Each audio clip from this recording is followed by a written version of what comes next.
মায়ের সাথে যেভাবে কাজ করলাম গল্পটি সম্পূর্ণ শুনলে আপনাদের মেশিন দিয়ে পানি চলে আসবে, কারণ বাবা মায়ের সাথে ঠিকমতো কাজ না করায় মা নিজেই আমার সাথে কাজ করল। বন্ধুরা, গল্পটি শোনার আগে অবশ্যই আপনারা কানে হেডফোন লাগিয়ে নিবেন এবং হাতের কাজ করার আগে অবশ্যই হাতের কাছে টিস্যু রাখবেন। আমার নাম সন্দীপ। আমি মধ্যপ্রদেশের একটি ছোট শহরে বাস করি। সেখানেই আমি এবং আমার পরিবার থাকি। কোনো অভাব নেই, বাবা প্রচুর উপার্জন করেন এবং আমি কলেজে পড়ি। আজ আমি আপনাদের আমার জীবনে ঘটে যাওয়া একটি আকস্মিক ঘটনার গল্প শোনাতে যাচ্ছি। এটি সেই সময়ের কথা যখন আমি কলেজে পড়তাম এবং তখন ততটা বুদ্ধিমানও ছিলাম না। আমাদের বাড়িতে আমি, আমার মা এবং বাবা থাকি। আমাদের বাড়ি বেশ বড়, যেন কোনো ধনীর বাংলো। বাবা সকালে কাজে চলে যান এবং রাতে দেরি করে বাড়ি ফেরেন। সেই সময় বাড়িতে শুধু আমি এবং মা থাকতাম। আমি কিছুক্ষণ পড়াশোনা করতাম এবং পরে ঘুমিয়ে পড়তাম। কিন্তু মা সবসময় বাবার জন্য অপেক্ষা করতেন। সেই সময় আমি কলেজের শেষ বছরে ছিলাম। এক সকালে যখন আমি কলেজে যাওয়ার প্রস্তুতি নিচ্ছিলাম, তখন আমি মায়ের জোরালো কণ্ঠ শুনতে পেলাম। তিনি বলছিলেন, তুমি কি করছ? রাত 2টায় বাড়ি আসো এবং বলো অফিসে কাজ ছিল। রাত 2টা কোন অফিসের কাজ চলে? সরাসরি বলো না যে তুমি সেই মেয়ের সাথে ছিলে। মা খুব রেগে গিয়েছিলেন। আমার মা সাধারণত কারো উপর রাগ করতেন না, তার স্বভাব খুব শান্ত ছিল। কিন্তু আজ কি হয়েছিল জানি না, মা খুব রেগে গিয়েছিলেন। আমি 2টায় আসি বা 3টায়? 3টা বাজে, তোমাকে যা চাইছে তা মিলতে হচ্ছে না, পরে চুপ থাকো। বাবা তীব্র আওয়াজে মাকে বললেন, কি চাইছে তা মিলছে? টাকা, গহনা, এসব ছাড়াও কি কোনো সুখ থাকে? এখন আর কিছু বলো না, কিন্তু এখন আর সহ্য হচ্ছে না। 3-4 মাস হয়ে গেছে, তুমি আমাকে ছুঁয়েও দেখোনি। শেষ ওই মেয়ের মধ্যে এমন কি আছে যা আমার মধ্যে নেই? মায়ের আওয়াজ আরও তীব্র হয়ে উঠল। তখন বাবা রেগে বললেন, বারবার মেয়ে বলো না, নইলে। তাহলে কি করবে? মা উল্টো জবাব দিলেন। সেই সময় বাবার রাগ অনেক বেড়ে গিয়েছিল। তখনই হঠাৎ ধমকের আওয়াজ এল এবং সঙ্গে সঙ্গেই মায়ের চিৎকারে পুরো ঘর গুঞ্জে উঠল। আমি তৎক্ষণাৎ আমার ঘর থেকে ছুটে তাদের বেডরুমের দিকে গেলাম। যে দৃশ্য আমি দেখলাম তা দেখে আমি হতবাক হয়ে গেলাম। বাবা মাকে বেল্ট দিয়ে মারছিলেন। মা ব্যথায় চিৎকার করছিলেন, কিন্তু বাবা থামার নামই নিচ্ছিলেন না। আমি কিছু না ভেবেই মায়ের উপর ঝাঁপিয়ে পড়লাম, যাতে তাকে বাঁচাতে পারি। কিন্তু বাবা তখনও থামলেন না। যেই আমার উপরেও 2-4টি বেল্টের আঘাত লাগল, বাবা থামলেন এবং তিল মিলিয়ে আমার দিকে রেগে তাকাতে লাগলেন, তারপর বাড়ি থেকে বেরিয়ে গেলেন। পরের দিকে আমি মায়ের দিকে তাকালাম। মায়ের চোখ থেকে অশ্রুধারা বয়ে যাচ্ছিল। আমি মাকে সাপোর্ট দিয়ে উঠিয়ে দিলাম। উঠতে গিয়ে মা কেঁদে উঠলেন। আমি তাকে বিছানায় বসালাম। তখন পর্যন্ত তার হাত ও পিঠে লাল দাগ পড়ে গিয়েছিল। এ দেখে আমার বাবার উপর প্রচণ্ড রাগ উঠল। কোনো মানুষ এত নিষ্ঠুর কি করে হতে পারে? কেউ নিজের স্ত্রীকেও এভাবে মারতে পারে? তখন আমি দ্রুত রান্নাঘরে গেলাম। একটি বাটিতে তেল ও হলুদ মিশিয়ে মায়ের কাছে নিয়ে এলাম। মায়ের পিঠে 2-4টি বেল্টের আঘাতের ব্যথা অনুভব হচ্ছিল। মা ফুপিয়ে ফুপিয়ে কাঁদছিলেন। এরপর আমি মায়ের হাত ও পিঠে তেল হলুদের মিশ্রণ লাগানো শুরু করলাম, যেখানে তাকে মারা হয়েছিল। কিছু জায়গায় হালকা রক্ত বের হয়েছিল। মিশ্রণ লাগানোর পর আমি বাটিটি একপাশে রেখে মায়ের পাশে বসে পড়লাম। মা আমাকে দেখে তৎক্ষণাৎ আমাকে জড়িয়ে ধরে কাঁদতে লাগলেন। পরে তিনি আমার গলায় মুখ লুকিয়ে জোরে জোরে কাঁদতে লাগলেন। মায়ের অশ্রুতে আমার কাঁধ ভিজে গেল। আমি তার পিঠে হাত বুলিয়ে তাকে শান্ত করার চেষ্টা করছিলাম। আমরা দুজন অনেকক্ষণ ধরে এভাবেই একে অপরের বাহুতে ছিলাম। তখনই মায়ের হাত যখন আমার পিঠের দাগগুলো স্পর্শ করল, তীব্র ব্যথার ঢেউ উঠল এবং আমি কেঁদে উঠলাম। মা যেই এটা বুঝতে পারলেন, তিনি তৎক্ষণাৎ আমার থেকে সরে গেলেন। পরে মা আমার শার্ট উপরে তুলে সেই বাটি থেকে তেল হলুদের মিশ্রণ ধীরে ধীরে আমার পিঠে লাগাতে লাগলেন। লাগানোর সময়ও তিনি ফুপিয়ে ফুপিয়ে কাঁদছিলেন। তুই কেন আমার জন্য মাঝখানে এলি? অকারণে তোরও মার খেতে হলো, মা এমন বললেন। তখন আমি তাকে বললাম, মা, তোমার জন্য যদি আমার প্রাণও চলে যেত, তবু আমার কোনো দুঃখ হতো না। কিন্তু তিনি তোমাকে মারলেন। যখন আমি এ কথা বললাম, তখন মা আমার দিকে তাকিয়ে বললেন, তোকে বলব কি না ভাবছি। ছেড়ে দে, এখন তোকে এসব জানা উচিত। গত 2 বছর ধরে তোমার বাবা একটি মেয়ের পেছনে ঘুরছে। রাতে দেরি করে আসে এবং আমার জন্য যেন কোনো অস্তিত্বই নেই তার কাছে। আর আমাকে এ কথা বলতে লজ্জাও হচ্ছে যে গত কয়েক মাস ধরে সে আমাকে ছুঁয়েও দেখেনি। কয়েকবার মনে হয়েছে আমি নিজের প্রাণ দিয়ে দিই। কিন্তু আমার পরে তোর কি হবে এ ভেবে আমি এমন পদক্ষেপ নিইনি। কিন্তু সত্যি এখন এই জীবন থেকে ক্লান্ত হয়ে পড়েছি। এখন আমি ঠিক করেছি একই ঘরে থাকব, কিন্তু তার সাথে কোনো সম্পর্ক রাখব না। মায়ের এ কথা শুনে আমি ভাবনায় পড়ে গেলাম। এত সুন্দর, সুশিক্ষিত ও বুদ্ধিমান মা হওয়ার সত্ত্বেও বাবা কি করে অন্য নারীর পেছনে ঘুরছে। মনে মনে আমি বাবার এই কাজকে দোষী সাব্যস্ত করলাম। মা সত্যিই খুব সুন্দর ছিলেন।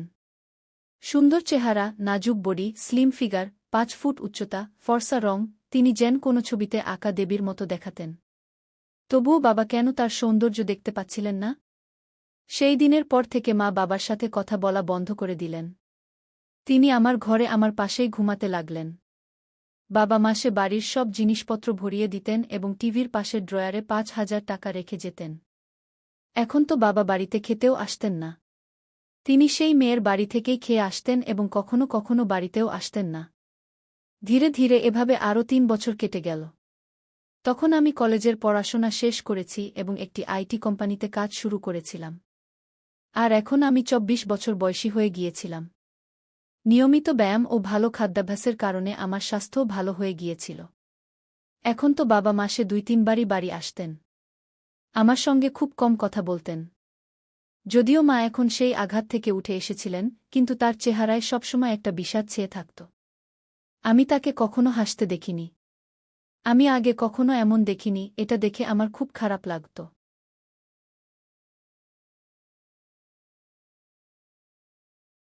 যখন আমি চাকরিতে যোগ দিই, কোম্পানি আমাকে একটি ল্যাপটপ দিয়েছিল, তাই আমি বাড়িতে ইন্টারনেট সংযোগও করিয়ে নিয়েছিলাম। ছোটবেলা থেকে মায়ের সঙ্গে থাকার কারণে আমার বেশি বন্ধু ছিল না, মাই ছিলেন আমার সবচেয়ে কাছের বন্ধু। সন্ধ্যায় যখন আমি কাজ থেকে বাড়ি ফিরতাম, ফ্রেশ হয়ে চা খেতাম এবং পরে বেডরুমে গিয়ে ল্যাপটপে ইন্টারনেট ব্যবহার করতাম। এটা আমার সময় কাটানোর মাধ্যম হয়ে উঠেছিল। সেই বয়সের কারণে আমি ইন্টারনেটে বিভিন্ন ধরনের সিনেমা দেখতাম, কিন্তু আমার সবচেয়ে বেশি পছন্দ হতে শুরু করেছিল মা এবং ছেলের মধ্যে সম্পর্ক নিয়ে সিনেমা। ধীরে ধীরে মায়ের দিকে তাকানোর আমার দৃষ্টিভঙ্গিতেও পরিবর্তন আসতে শুরু করেছিল। একদিন সোমবার ছিল, রাত প্রায় 9টা বাজে, হঠাৎ বাবা বাড়ি এলেন।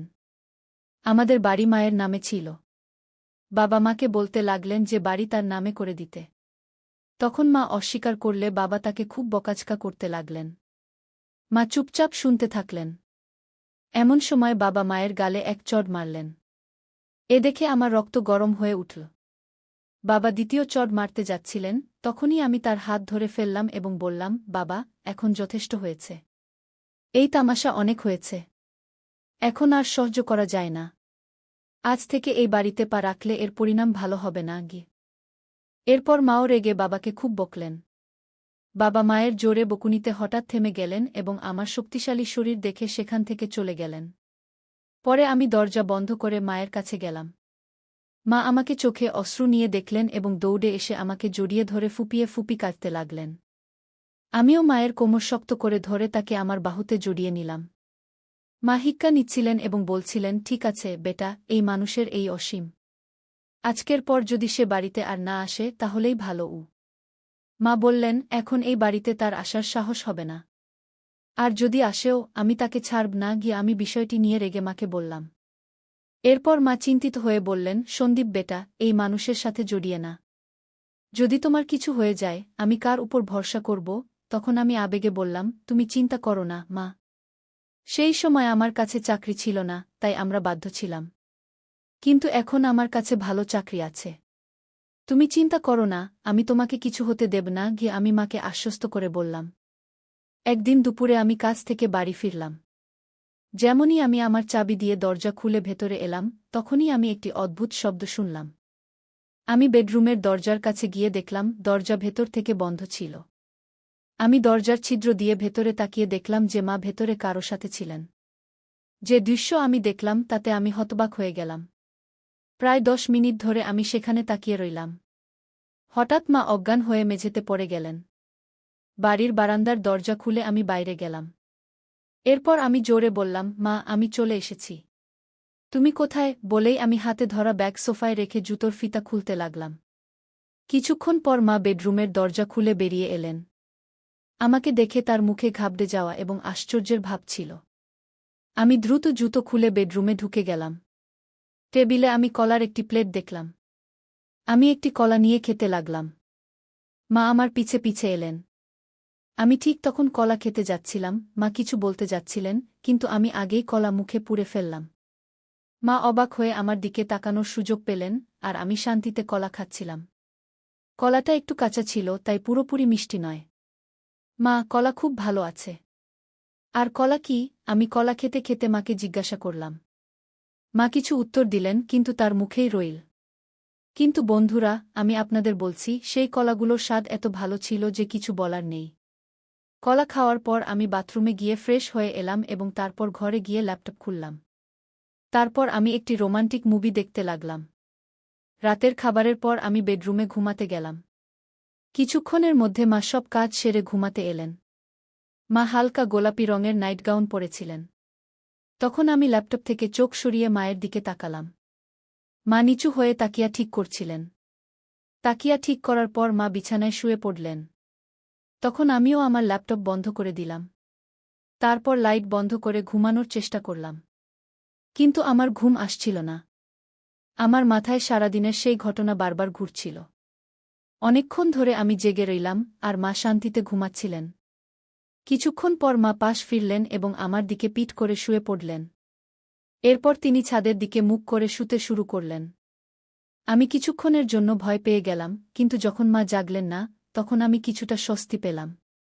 আমার সাহস বেড়ে গেল এবং আমি ধীরে ধীরে মায়ের দিকে তাকাতে লাগলাম। মা কিছুক্ষণের জন্য আমার দিকে তাকালেন এবং তারপর চোখ বন্ধ করে নিলেন। আমি বুঝে গেলাম যে তিনি এখনও জেগে আছেন। আমি আরেকটু এগিয়ে গেলাম এবং নিজেকে সন্তুষ্ট মনে করলাম। মাও খুশি ছিলেন।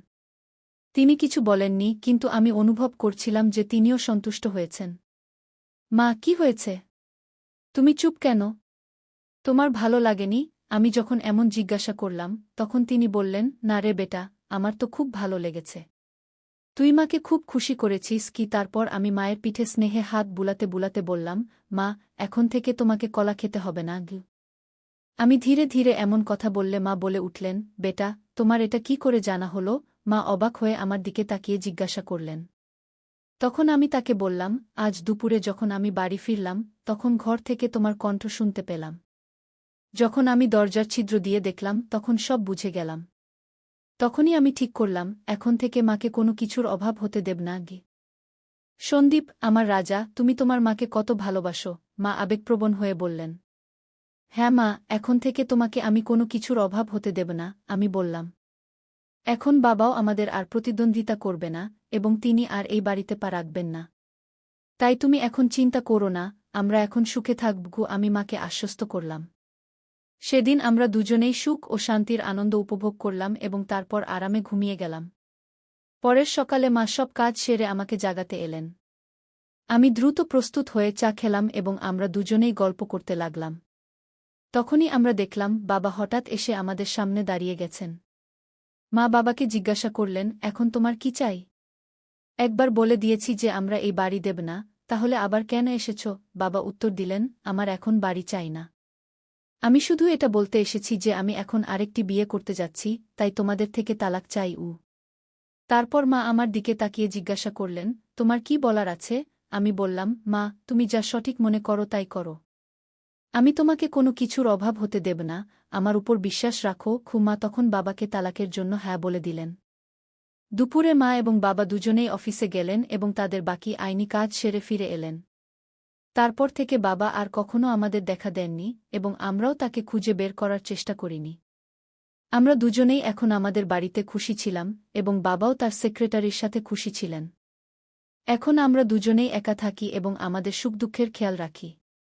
এমনি করে চলতে চলতে এখন অনেক বছর কেটে গেছে।